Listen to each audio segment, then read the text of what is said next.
Kamuti ba tinanim mo, ma? Kapalitan na yan. Ay. Ito, namamatay yung kamatis dito. Ito palang kamatis, kailangan ano eh. Ang ugat, ibabaon mo ng malalim. Kailangan nakahiga yan. Kasi Kamatis? damor na mas dumadami na edad niya, mas marami din ang matagal lang doon.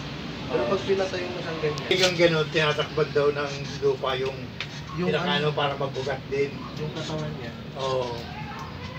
Parang kamote. Pupunta ako doon sa anniversary ng kumpare ko na ano. Bonsai.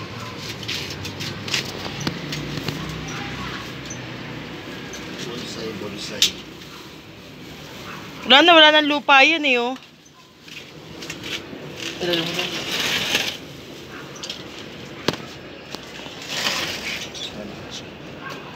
O yung kalamansi, gitna mo pa na ano naman, yung kalamansi.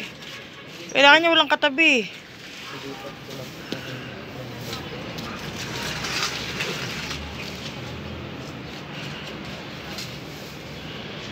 Ubus na yung bunga niya.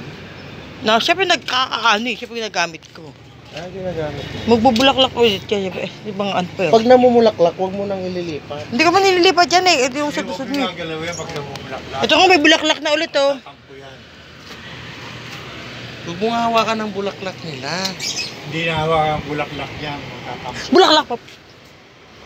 Like ito namumulaklak, huwag mong nilipat. Pag nililipat, magugo. Magugulo, tapos lilipat mo na naman, mahulog na yung bunga niya.